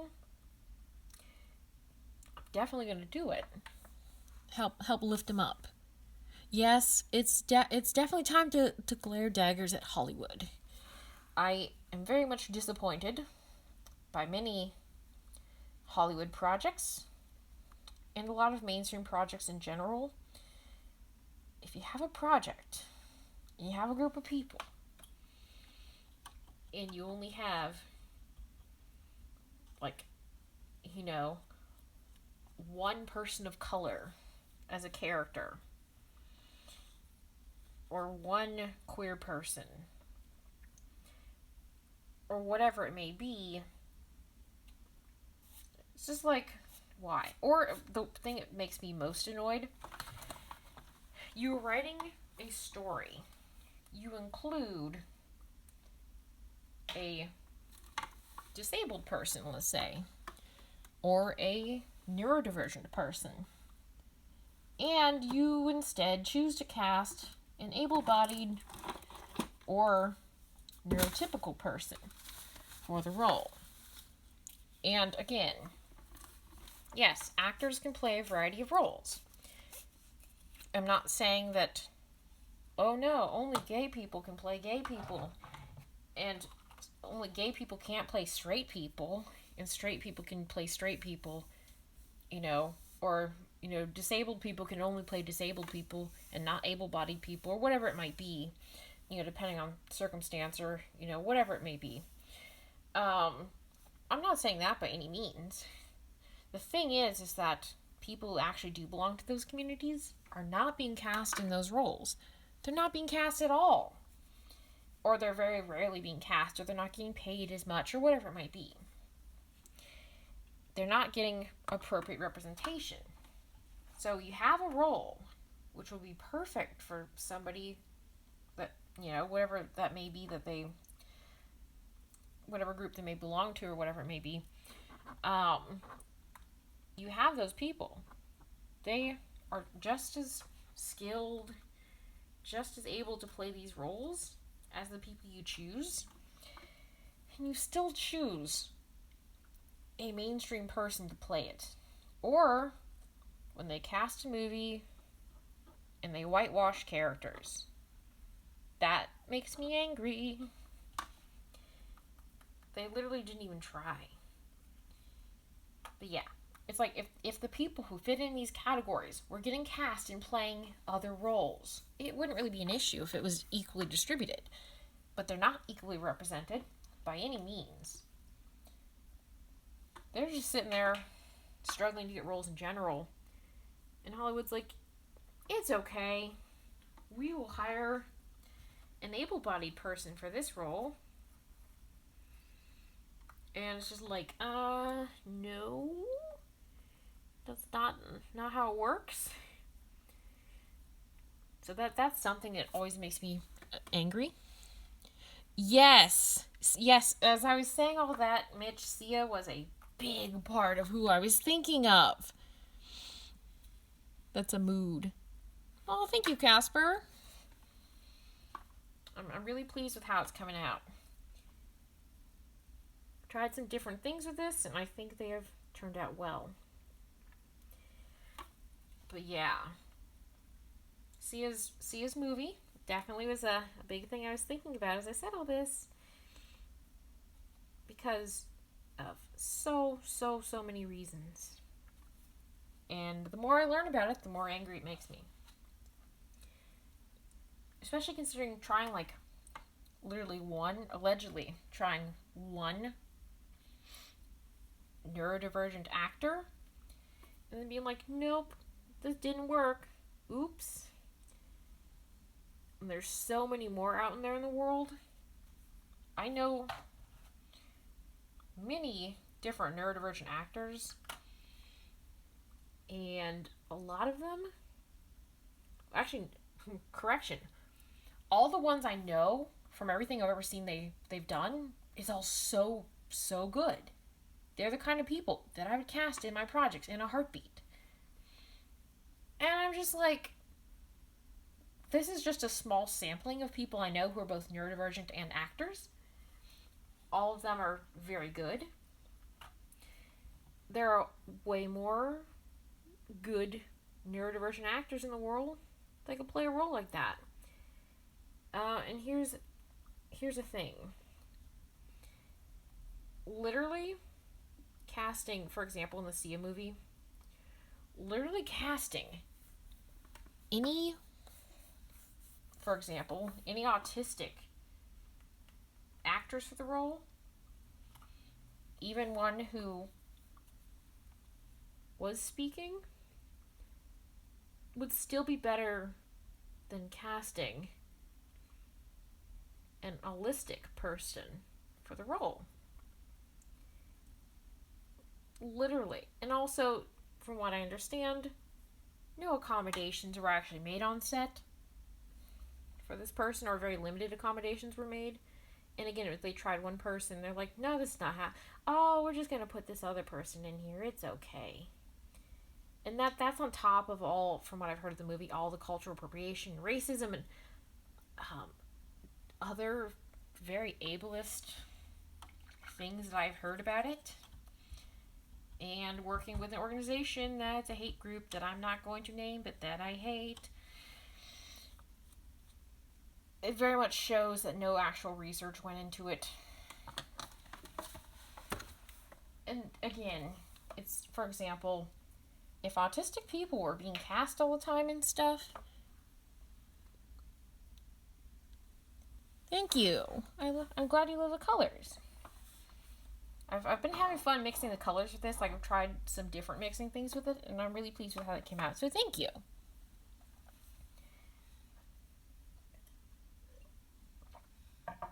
But anyways, if autistic people were getting cast on a regular basis, for roles in general, let's say, and this one particular time, like, let me rephrase. Let me back up on that. I don't think that neurotypical people should play autistic roles, because they, basically any way they do it, it's gonna probably veer into the realm of accidentally being disrespectful or mocking something. But let's just say if autistic people were regularly cast in different roles, and they were cast, let's say, in neurotypical roles, and they had equal representation as actors, not even as characters, but just as actors, it would be a little, like, it would still be veering into mockery and things like that. And I don't think that autistic people should play autistic people. But it'd be slightly better if nothing else, they actually had representation. But they don't. So that role being given to who it was given to literally was taking away a role that could have helped launch an autistic actor, into the mainstream. But it wasn't. So, things like that make me mad. Oops, I want this color lighter. I didn't want it that dark. Try to do a little stubble shadow. But anyways, so because of that, when I make stuff, I want to make sure it's very much giving opportunities to people that do fit into categories that don't get accurate representation. And also just make sure in general that when I'm depicting anybody, that I'm giving good representation, because I'm also very much done with stereotypes in media. I hate stereotypes. I hate when they're like, oh yeah, we're making let's use the example of like an autistic character. The autistic people that I know are very much diverse and varied. And a lot of movies seem to fit into a couple different stereotypes. Like, I haven't seen that many movies in general that include autistic characters, but they usually are not depicted in the way that, for example, my neurodivergent friends are. It's boiled down to, like, they take all the most stereotypical qualities And they're like, yeah, this is good. This is amazing. I'm like, it's really not amazing. But they're like, no, look at this. And I'm like, that's not how it is, though. I can't think of anything I've seen that had good representation as far as that, which is sad. It's not that hard to do good representation. Write characters that aren't stereotypes. Have people who are part of the communities help you with a character. Or you also just do research. A lot of these problems could have been prevented in any of these situations if the people actually researched what they were doing to see if it was offensive or not. But they don't avoid it. They're just like, oh, this is fine. We know enough about it. I'm like, no, you don't. Don't write it if you don't know it. In a lot of cases, I think if people are going to make a stereotypical character, like, you're better off not making the stereotypical character than you are just, it's like a lot of people, like, just stick to what you know if you can't do it right. I'd rather have less representation than more bad representation. For example, like, trans people, I'd rather have, if somebody who's cisgender can't do it correctly, I'd just rather not have that representation at all, because it's not true representation unless it actually serves the group that it's representing. So because of that,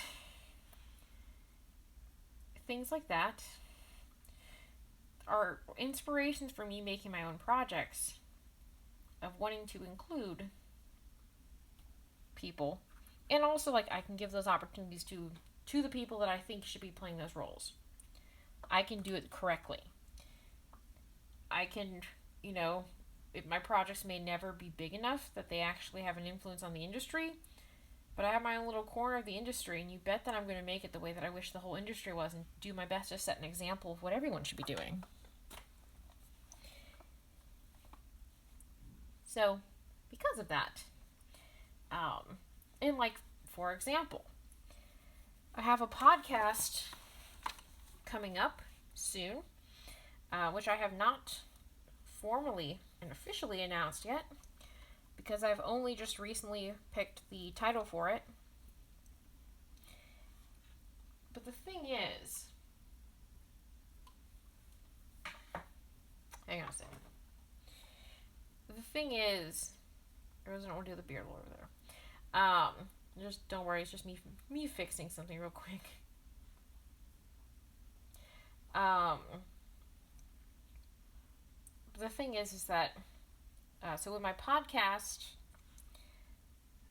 I'm going to be voicing the main character on it, and the podcast in general is going to have a lot of the representation that I wish was commonplace. It's going to have neurodivergent characters played by neurodivergent actors. It's going to have people of color in prominent roles. It's going to also talk about mental health. It's a comedy podcast. It's a comedy fiction podcast. But it's still going to deal with mental health topics in sensitive and respectful ways. I want to normalize a conversation around a lot of these things, which is why I'm like, yeah, I can do this. So because of that, it's going to have representation for the types of things that I'm like, I wish there was more of this. And I'm like, you know what? I can create this representation, though. I don't just have to sit there and be like, no, the industry sucks, so it's just going to be that way. I'm like, no, I'm going to create the rules that I want to see. I'm going to fix the things that I see should be fixed. Because, again, mental health is another thing that's not depicted well, to say the least, in a lot of media. It's not depicted accurately. Or it's depicted in very stigmatized and incorrect ways. And a lot of the time, it's the directors kowtowing to producers who don't do anything for the film, but worry if they get their money back. Fun fact, they tried to give Jala an English accent because they were scared white people wouldn't go see it. Producers and Kugler. Okay, I'm glad that they fought that and won. Because it's just like... You should, when you're making a film, it shouldn't be like, oh no, are the white people going to go see it? Like, make it accurately. If you're going to tell especially if you're going to tell a story like that, it's not that hard to just talk to people in the community and find out what they think should be done with certain aspects of things. And a lot of that also goes back to if they actually had diversity in their film production crews, they wouldn't have a lot of the problems that they have. But because so many people that they have hired are all like able-bodied, white, neurotypical, cishet people, and many other, labels. Because of so much of that, that's why they don't have the representation that they want, because their teams are not very diverse. And no one knows, they're like, oh yeah, this should be fine. But if they had diverse teams, they would know it wasn't fine. So it's also, there needs to be more diversity in the industry in general. There needs to be more people in those important decision-making roles who are part of those communities that are going to be represented. Otherwise, you're doing a disservice to the people you're representing. And, fun fact, that movie studios should know, you're going to make people angrier in general if you make something incorrectly than if you try to make it more palatable to, quote-unquote, get your money back. Because if people realize you've done something and you've done a crap job at it, they're not going to want to give you their money. It's not that hard. Hello, Becky. But yeah, so it's like they just need more diversity in general. If they had diversity, they would know, like, oh no, this is not a good thing that we're doing. We should do this other thing. Like, it's really not it's not that hard. It's not that complex of an idea. Here's the thing, if all these independent content creators can do it, the movie studios can do it. They have a bigger budget. They have an easier time finding talent and paying talent to do certain things than indie content creators. But they choose, like, oh, this is fine. And, like, it's nice to see there's more of a push for it, but there's still, like, really far to go in a lot of ways. So, every little bit helps. But if you have, here's the thing, if you're making something and all your cast is, white, straight, cis-het, able-bodied people, neurotypical people, if literally everybody in all your projects is like that, it's boring in my opinion.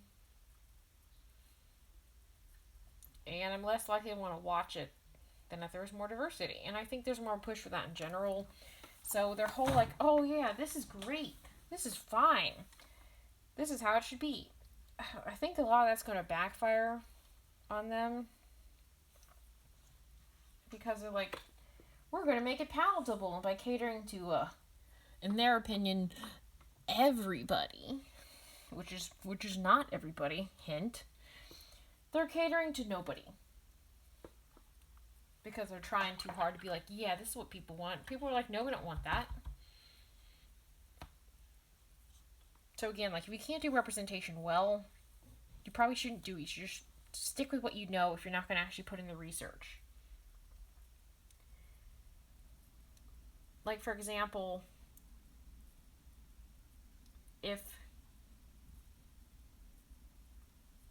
Sia, for example, had decided to just make a film about an autistic person, not an autistic person. She could have kept probably a lot of components of her story from a thematic standpoint. And it would have been still probably a bad movie, because still probably would have had the racism and cultural appropriation and everything. But it would have been better than giving false representation to autistic people. I'm sure most people would be like glad that she didn't give the representation, because she did such a bad job at the representation that it didn't even matter her intentions at that point. The execution of an idea matters more than the intentions behind it. If you have good intentions but you do a crap job at making something, nobody's going to enjoy it. People are going to regret the fact that you made it, and you're not going to achieve what you hope to set out to achieve by being like, oh yeah, look at this cool film that I'm doing. And with the internet now, it's really not that hard to know what you should and shouldn't avoid. And you also are, in front of you have this whole community of people who are willing to help you, guide you, etc. And there's so many places that you can ask questions. So if you choose to not do those things, you're being willfully ignorant probably, and choosing to give bad representation to people. Like, just don't do it. Like, if you avoid it, and you just put in a tiny bit more work to do things right, and to do justice to the communities that you're trying to represent. It's really not that difficult in movie theaters, and movie studios rather. Because again, they have the manpower and the money to do really whatever they want. So the fact that they choose not to, like, they could work harder to find a more diverse cast of people. They choose not to. So it's not that they can't. It's really just that they are like, why do we need to do that though?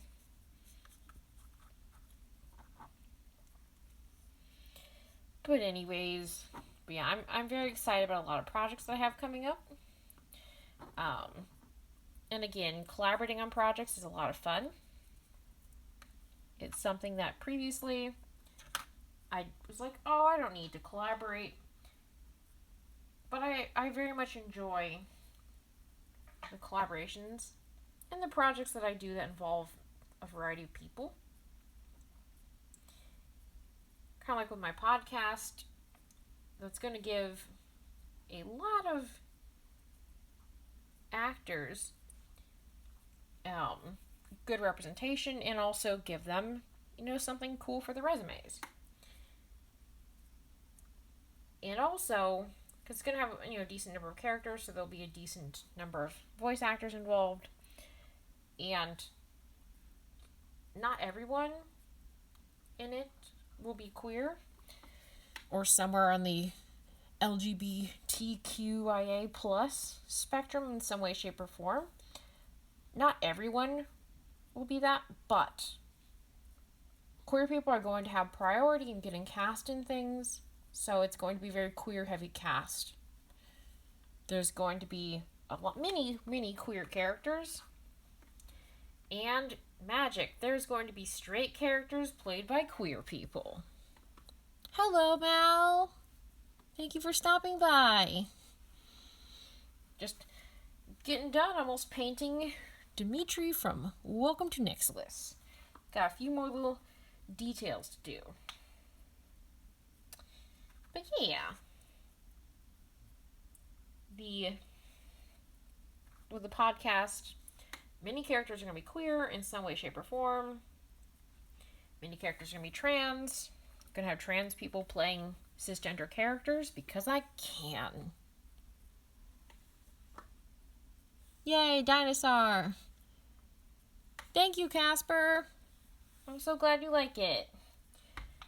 Just trying to figure out what to do for the background. I'll probably do blue to match his shirt. And I'm basing this on the reference image, Casper. If you have the sound on, I don't know if you have the sound on. Basing this on the reference image you did back when I played Nexilis that you sent to the group chat. This is heavily based on that. So, thank you for sending the reference images before, because those have been very, very helpful to getting the characters right by looking at their face claims. But yeah, thank you. But anyways, and also I want to have positive representation of queer people in general. By making a lot of characters queer, I can accomplish that. So, for example, the main character of my upcoming podcast, their name is Finley. They use they, them pronouns. They are non-binary, transmasculine.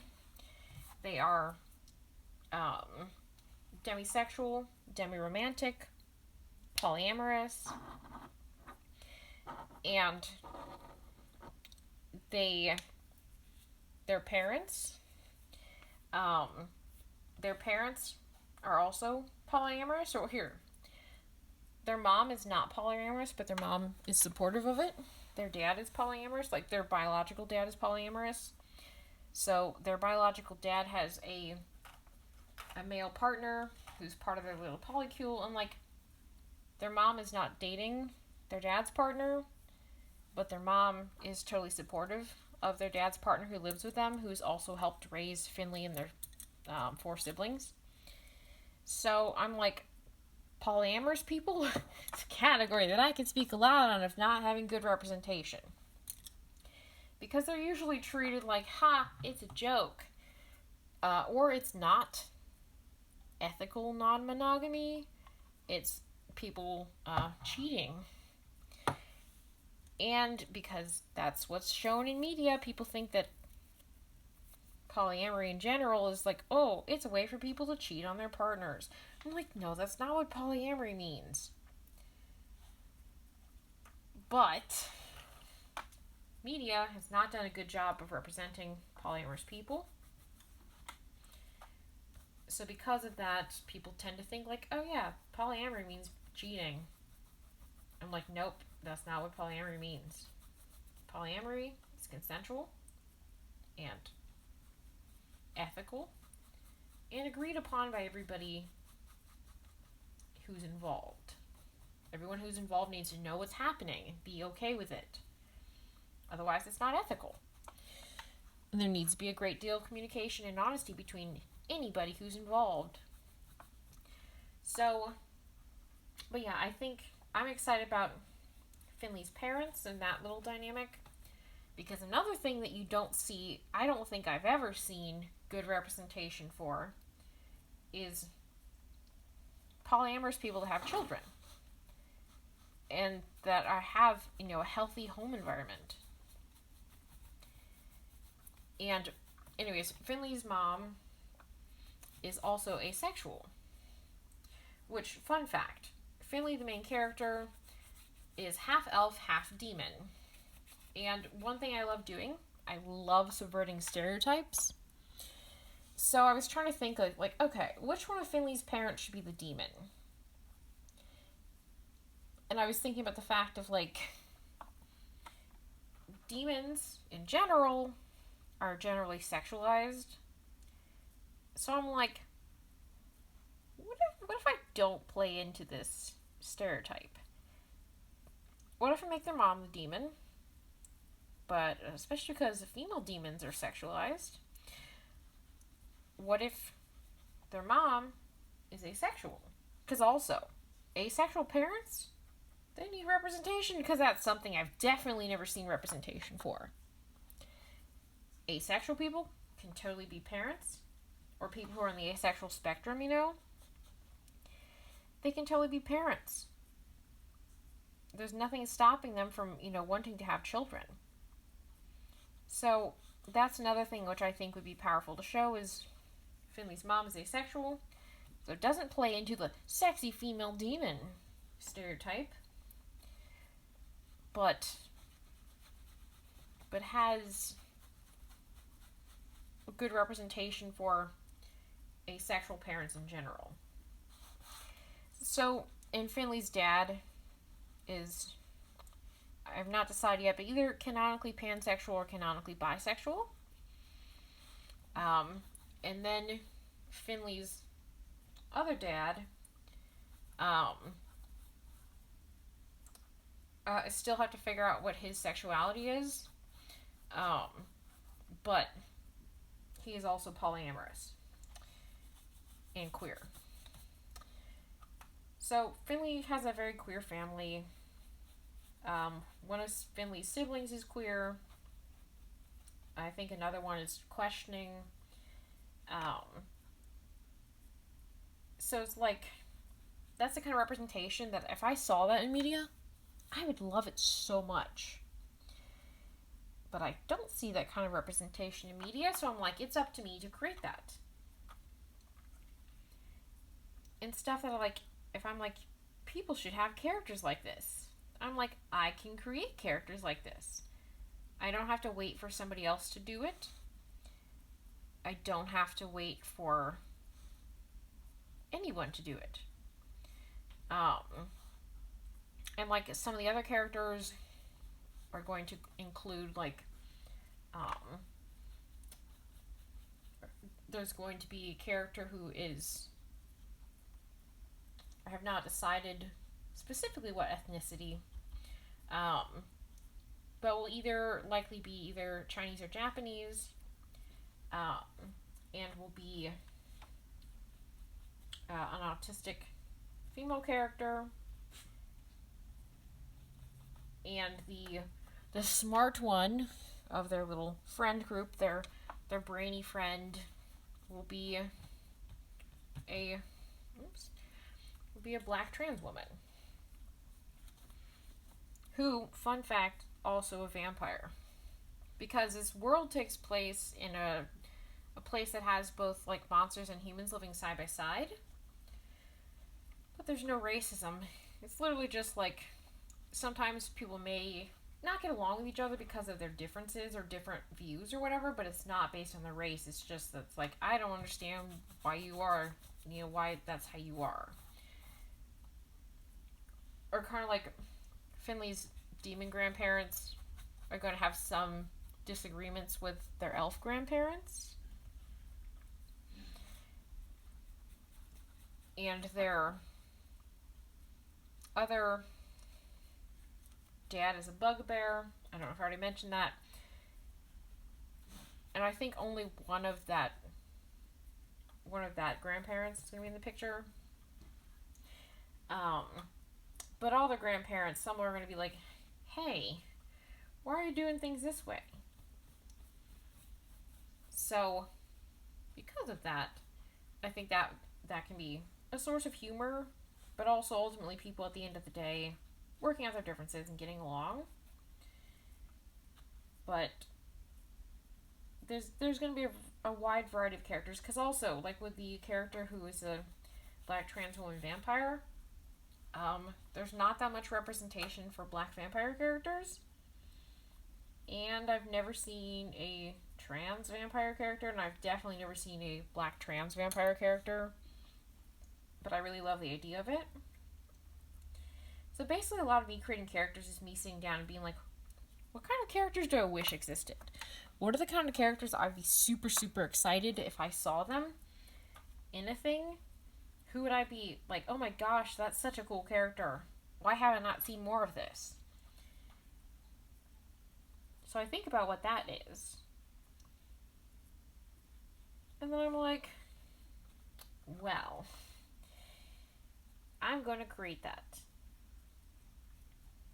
Because I want to create those kind of characters that my logic is like, if I was watching something and there was a character like that, if I'd be super hyped, like, oh my gosh, I've never seen a character like this before. This is such cool representation for different things. Or, I've never seen a character that has this combination of traits. It's usually just they have one thing or the other, but I've never seen a character that has both these qualities. So, because of that, then I'm like, I'm definitely gonna come up with those characters. Like, I basically think, like, what do I think would be cool? Kind of like when I write comedy, I'm like, what do I think would be funny? So with characters, I'm like, what kind of character do I think would be cool? That if I saw the character in something, I'd be like, this is really neat. I like this character. Like, what would make me feel that way? So then I just like, okay, cool. Now that I know the answer to that, I can do the same thing, and I can make it happen. I can make it something other people are going to look at and be like, oh my gosh, this is such a cool character. Because chances are, if I think it's a character that should exist in the world, someone else probably also thinks the same thing. Which is cool. It's cool to think about how, like, it's just a small thing. And though I may, currently just be a small content creator, what I do does ultimately make a difference in the industry. And the most that I can do, being someone who is part of several different marginalized groups, but not, there are people who are part of way more marginalized groups than me. The least I can do is use my privilege in the things that I have privilege in to help boost and lift up and give opportunities to those who maybe don't have the same privileges. And help them get that talent out in the world as well.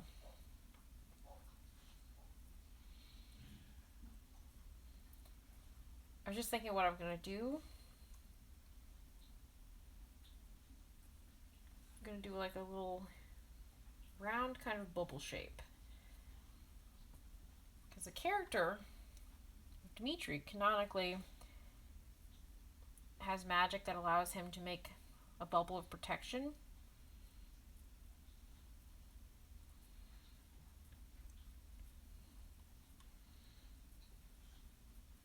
So, that was my decision process behind this.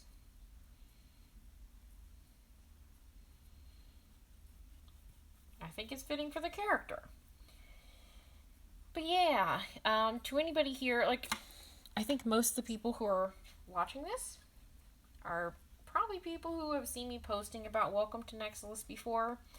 But just in case anybody here is not familiar with Welcome to Nexilis, Welcome to Nexilis is a D&D actual play live stream of a queer homebrew story. Has some fighting, a lot of drama and fun roleplay and things like that. It streams over on Twitch on Mondays at 8:30 p.m. Eastern Standard Time. And my friend Casper is the DM of the story.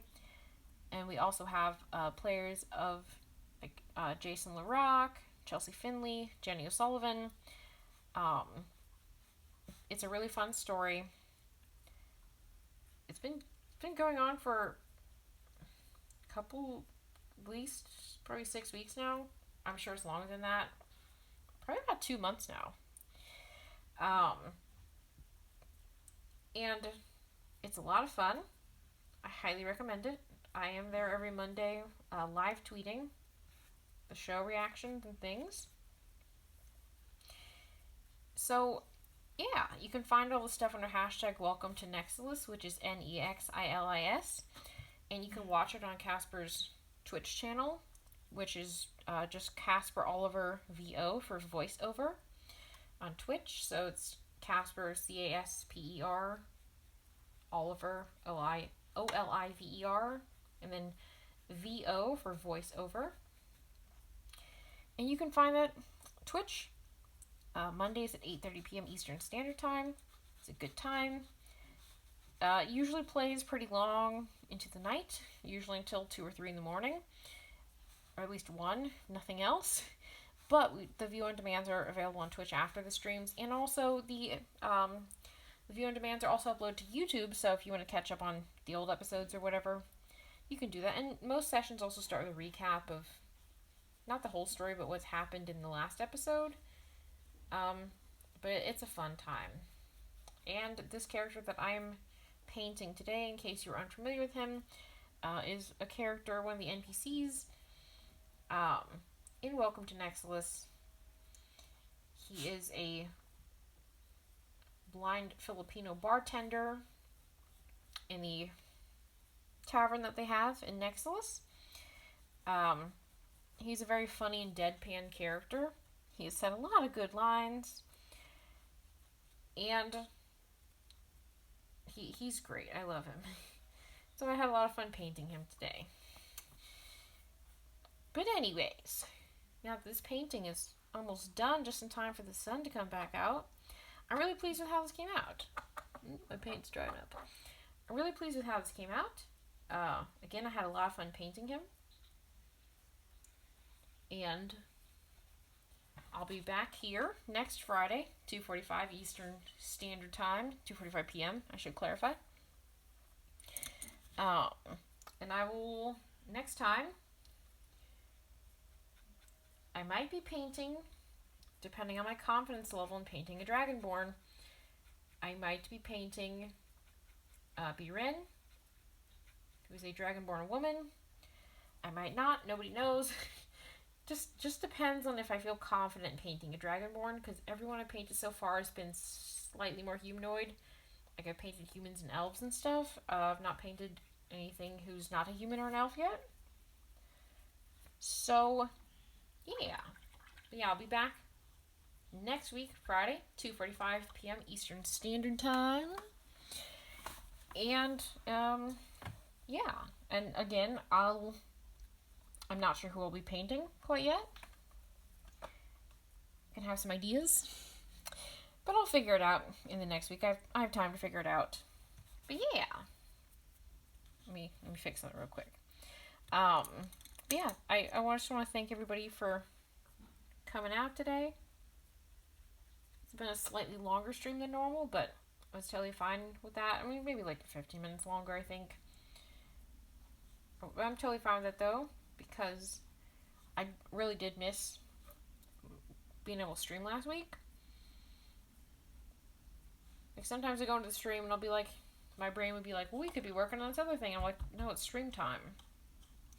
But today, despite the fact that I may have not had my stuff together, I had been, like, for the past week, kept thinking, like, oh yeah, Friday is stream day. Because I did miss making art, and then also, just, it's always a fun time chatting with everybody in the chat. Being able to, have conversations. I usually get off on some soapbox topic. But it's fun. It's fun to just chat with people, especially because I haven't been able to socialize with people as much, and I haven't been able to go back to my performing job yet as a troupe actor in a murder mystery troupe. So it's nice to do these streams because it's kind of a way for me to be able to perform without, being out in public. But I get to be on display making stuff and talking to people and doing all kinds of things like that I do enjoy doing. While also making art, so it really is a lot of fun, and I really do appreciate everybody so much for coming out to the streams. So, to everyone who stopped by, I just want to say a big thank you. Here is the finished painting of the bartender, Dimitri Mendoza, with this little bubble. But anyways, he's the kind of bartender, by the way, that will sit there and, like, polishing a glass for a long time and eavesdropping on people. It says, like, wait, staff take notes. But anyways, yes, Dimitri is such a good character. I had so much fun painting him, and I hope everybody has a good week. I hope everybody stays safe and has fun working on whatever kind of stuff they like working on. And again, thank you so much, everybody, for stopping by. So, have a good day, and see you next week. Bye!